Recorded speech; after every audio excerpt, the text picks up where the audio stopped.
Not Coach all at Jody once. Dimley. Coach Hay, it's Jody Jody, Dimley. how you feeling? I'm feeling good, Coach. How's it feel to be back out on the field, and what's the atmosphere been like with your group the first few days? Oh, it's been really good because we got a lot of competition. We have a great group. We have some young guys, and then we have some veteran guys. So they're leading the way and trying to show good leadership. But competition, it's the best thing you can do to get better. So iron sharpens iron as one man sharpens another. So we're interested to see who is kind of fighting for, some of the spots of playing time. Michael McCammon from Cardinal Authority as well. On that note, any guys surprising you, maybe stepping into that third receiver role this early in camp? I don't know if it'd be a surprise. I'm happy to see the young guys that, the freshmen, some of the other guys that are younger, with the shape that they're in and their amount that they're able to handle with volume and their athleticism. Local guy, Jordan Watkins is really shown a lot of flashes of his tenacity and ability to be athletic and make some plays. Now it's just learning what to do. I think, the guys you already know about, most of the other guys. I think Braden has come in and done a very nice job of having the ability to play more than one spot, that other slot receiver, and give us some depth outside also. So the return of Corey Reed, he's had a nice camp so far. I know we've only had a couple of days, and real football and pads, you get to see who'll catch a ball across the middle.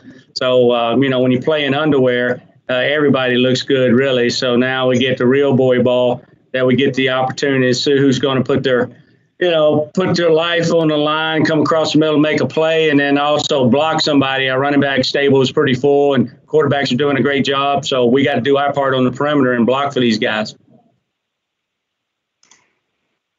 Gunter, this is Ken Spencer with WHAS 11. In the first couple of days, have you seen rust, or do you like the way that you guys are moving around? Yeah, I haven't seen a lot of rust other than just the procedure, because we haven't been able to do like full offense and stuff, OTA things. You're limited. So really, when you do the procedure, and what I mean by that is getting in and out of a huddle. Obviously, we don't huddle, but we still have various things we do: change tempos, personnel groupings, more of how the procedure works for operational during a game, substitution, things of that nature. So we have a little bit of rust there just because we haven't done it since those spring ball days. So we're looking forward to kind of transition scrimmage where we get to see people really kind of do it under as much game-like situation as possible.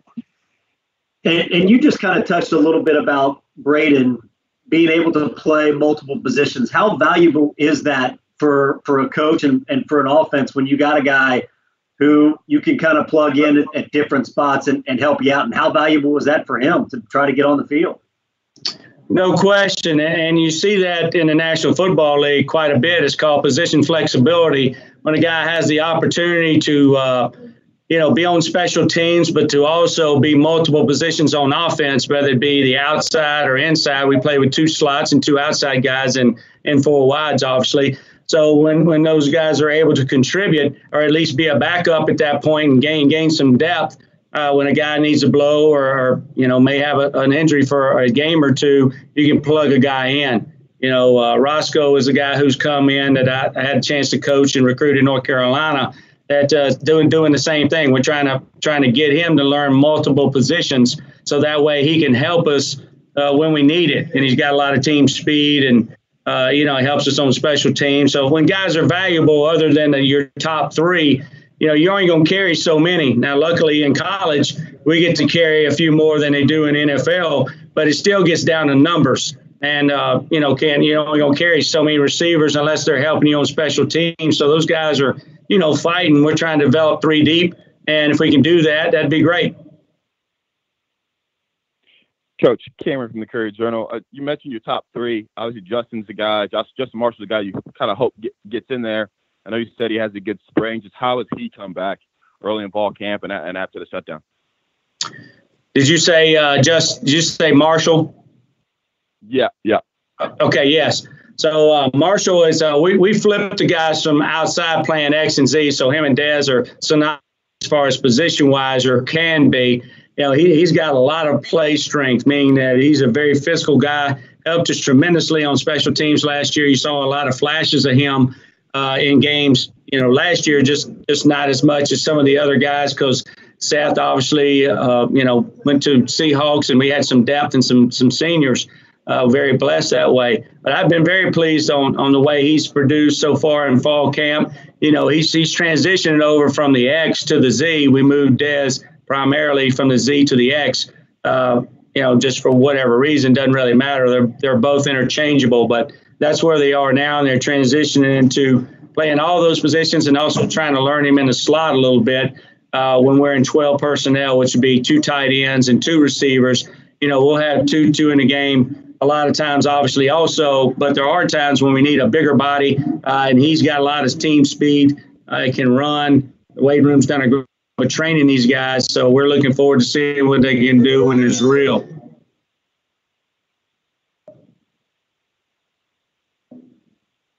And then, Coach, when it comes to practicing in a time with the coronavirus and everything like that, obviously you want your guys healthy.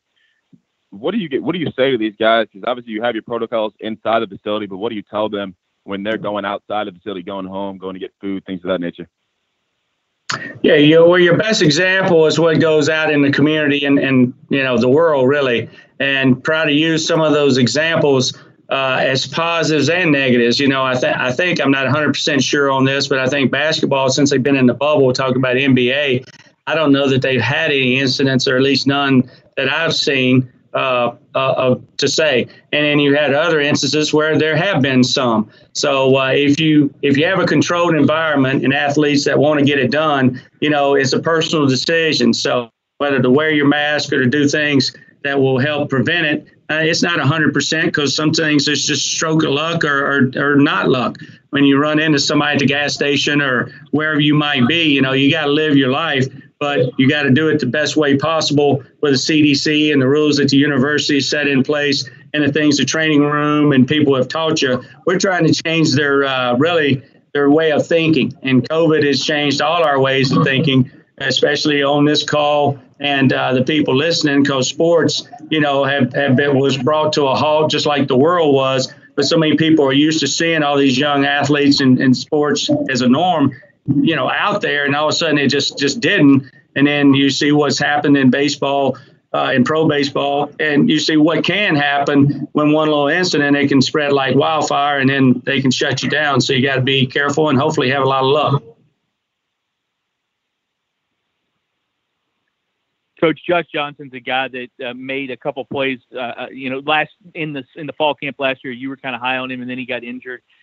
Is he back out there, and how has he progressed, through the injury? Yes, JJ is back out there, and such a pleasure to see him. That young man's been through a tough career here injury-wise. He's been a pleasure off the field. When we've had him, he's been a pleasure on the field. He just unfortunately has had some knee injuries, which has set him back.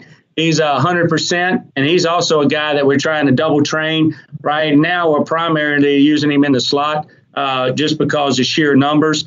But he can go outside. He caught a couple balls for us last year, playing the outside receiver. So he's back healthy. He is working through gaining some, I guess you'd call it play strength or stamina, maybe a better word for that, because he's working his way back in, and confidence. When you had multiple injuries to the same knee or knees, it obviously puts a little doubt in your mind. So that first tackle when we go full speed, that first route when you make a cut, those things are always in the back of your mind. So he is doing great. He's a great person, a great teammate. So we're looking forward. He's also a great student and representative of what we're trying to get done here. So we're happy to have him. Take one more question for Coach Brewer. This is Ken again with WHAS 11. Dez seems like he's a kid that's really a student of the game, really understands the position, but also has a ton of ability. For a coach, how nice is it, if that is the case, to have somebody, a veteran guy like that around? Well, it just gives you so much more than just production on the field. As you said, Ken, around the building, being a student of the game, trying to show the young guys, whether it's in the locker room or whether it's in meetings, about how it is to be a professional, how to act the right way and practice the right way. His younger brother's here, and, he's doing a really good job too. He's a big body. All those freshmen are finding out that, college is tough, no matter whether we're in one-a-days or with meetings, the grind and the total grind of it. But he's showing those guys that, how you come to meetings, how you act, the scripts that you get, you got to follow on your iPad. This COVID has changed everything for our meetings, the amount of time. So we still Zoom some. We do a better job of using our media quite a bit and technology. But he spoke to the team last night. Coach says different seating, you're speaking different times. And, I wasn't here when he got started, but he told about his beginning here and now where he is now and how much he's matured and, just his love for the university, but really about the journey he's taken. And like you said, Ken, about how he's grown and having somebody like that around to tell the other guys, back in the day, I guess you say, for us that are a little longer in the tooth, back in the day, because he's been 5 years here and planned on being 3 and out. And it's a great story to tell. And these young guys hopefully will listen and watch and learn from these guys that are here. Coach, thank you for your time today. We appreciate it. Well, thank you. I appreciate you having us, and y'all stay healthy and safe out there, especially you, Jody. Wear your mask, Jody. If you'll hang with us, we'll have Dez Fitzpatrick shortly.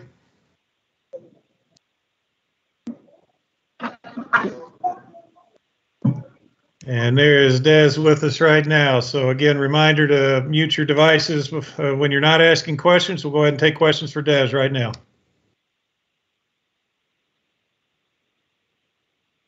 Hey, Dez, Michael McCammon, Cardinal Authority. You're a few days into fall camp. Just, I guess, kind of an overview. How do you feel your wide receivers group is doing this early in camp? Well, we're doing really well. I feel like from day one to right now, day 4, I feel like we made great strides in the right direction. I feel like there's balls on the ground that could be made, but that just comes with the camp grind. Sometimes you get tired of some plays, and you got to be able to push through that. I feel like the young guys are coming along like they should be. Camp's a lot more harder than spring ball, so I know some guys are getting that transition right, but just overall, I feel like we're doing pretty well, going in the direction that we need to be going in. Dez, hey, it's Jody Dumbling with Cardinal Authority. How different is camp grind under the situation that you're in right now with COVID and everything that you have to be careful with everything? How different is camp grind this year than it has been in the past? It's a lot different because you still have precautions that you got to wear. We're wearing masks in the heat that we're not really used to wearing, a little light ski mask. Still having to go in a certain, like in the building, a certain direction. Still have to hand sanitize after everything. Still spraying everything down. So it's a little different. Football is still the same. Football is going to be football regardless. So I can't talk too much about that. But just the precautions is definitely different. Dez, this is Kent with WHAS 11. With the Zoom interviews, studying on your iPads, all that stuff, how important is it for you to be a veteran, to be able to be a leader and help the young guys? Because this is all so different. It's not so much more of a hands-on approach. Definitely. I always try to tell the young guys that this is just for right now. I try to tell them that it's been different in the past because there wasn't Corona back then in the past. So just telling them to stay focused. They sometimes don't want to Zoom meet after we already met. And I'm just like, if it wasn't Corona, guys, we would probably have camp to about 9 o'clock. So, it'll be more of a grind. So I'm just trying to, uplift them, trying to tell them, like, give them certain sources, certain resources that they can use. So I'm just trying to be a good leader and a good role model. Hey, Dez, Cameron from the Courier Journal. You feel like everybody, with all the protocols you guys are taking, you feel like everybody feels pretty safe when you go into camp, kind of going through the grind during the coronavirus? I'm not gonna lie to you. I personally feel more safe in the stadium with all the precautions that we're taking and using than outside in the real world. Because, in the stadium, everybody has their mask on. The custodians have their mask on. The food workers have their mask on. all the coaches or trainers, and then I'll go into Walmart and I see somebody now with a mask, and I'm like, hold on, like, so I feel more safe. And it might sound crazy, but I feel more safe in this atmosphere than I do in the outside world. So I feel like most of the people feel the same way I do. And sometimes it just takes a coach to really break it down and explain that to us, but for us to understand, because sometimes, it is not everyone wants to wear a mask 24/7, especially in the stadium where we just got done with practice and you're tired and all that stuff. So I get it, but at the same time, I feel like it's just all to protect us.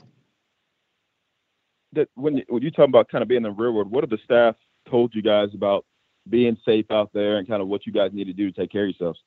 I mean, obviously, you're going to have to at some point go to the grocery store and get food and maybe get some new socks or something. But just staying away from, just take precaution. We're smart kids. We're college students, so we know what's right and wrong. If somebody, doesn't have a mask, you don't stay too close within 6 feet for longer than 15 minutes. All that stuff. Matt's just catching us on every day, updates and all that stuff. So really just using your brain, making smart decisions, and knowing what's right or wrong on the outside world.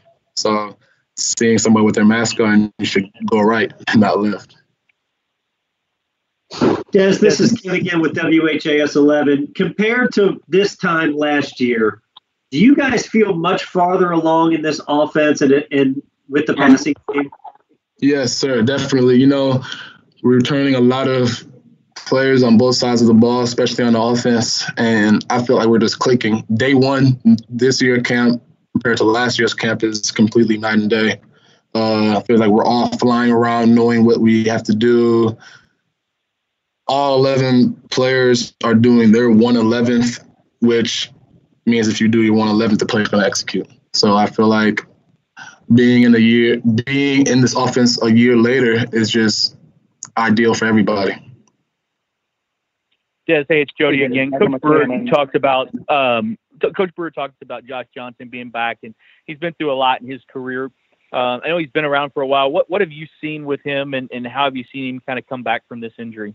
Oh, yeah, JJ is definitely mentally strong. I mean, that's one of the most mentally strong guys I know. Like, I always forget what he goes to because he tells me, he uplifts me. So, you got to be you have to be very mentally strong to uplift everybody else with the same problems that you're going through as well. So I'm just sometimes I don't even see JJ being negative at all, and I know what he's gone through, and it's just crazy. I mean, he's back out there, he's running full speed, he's breaking down, he looks great out there, and he looks like the freshman year JJ that everybody was just like, wow, who's that? Who's number 84? Who's number 84? So I see him going back to his ways, being more comfortable, cutting off both of his legs, both of his knees, and I'm excited for him.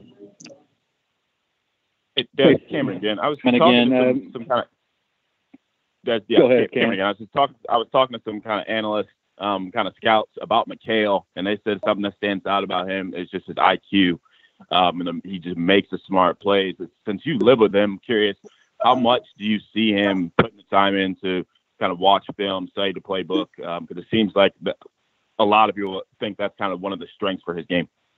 Yes, definitely. I mean, most of the time, right after practices, we're sitting down on the couch watching plays that we know we messed up on, or he overthrew a ball, or I dropped one, or I didn't get my right depth, and we're reflecting, we're going back and forth saying what we could have did right, what could have happened, what we did wrong. And that's almost after every practice, multiple plays. And so when that happens, you just form a relationship more. He trusts me more. I trust him more. He feels more comfortable with what I'm going to do. He feels more comfortable with what Tutu's going to do. And that just makes him more comfortable and his football IQ higher. So I think just being in that offense a year later, like I said, also is just an advantage. We'll take two more questions for Dez. Coach Brewer mentioned Jordan Watkins as a guy that's kind of shown some flash in our first 4 days, and he wasn't here for spring. So what's your, initial impression of how he's doing with the receivers group? Yeah, he's very fast. That's one thing that I caught my eye. He's very fast, and he knows how to stop with his speed. And I always tell him now, I'm like, bro, you're pretty fast, and you know how to control your speed, which is kind of it's rare with a fast freshman. Sometimes, they're so fast, they're out of control, don't know how to stop. But I don't see that with him at all. Like, he's running great routes, breaking down precisely. I'm like, oh, okay, Jordan. Okay, Jordan, I like that, J-Dub. So I'm just out there, and he's doing great. I love Jordan. Dez, this is Ken again with WHAS. This is Ken again with WHAS 11. Do you pay attention? Like, do you watch Christian a lot out there, or are you like, little brother, you're gonna have to swim on your own? It's a little both. I'm not gonna lie, it's a little both. And then when I'm like, all right, brother, you have to swim on your own, and he messes up, I'm like, come on, Christian, come on, you gotta do this, you gotta do that. And then Coach Brewer talked to me about this sometimes, that I always getting on him this hard, and so I'll catch myself, and Coach Brewer look me and give me the little eye, and I'll be like, okay, yeah, you're right. My bad, Christian, Christian, just let you be your own person, let you do your own thing. But I guess, just him being my brother, me loving him, is just, I'm harder on him than everybody else. I'm almost harder on him than I am on myself. So that's all that is. Well, great, Dez. Thank you for taking the time today. No problem. Everybody stay safe, and I appreciate it.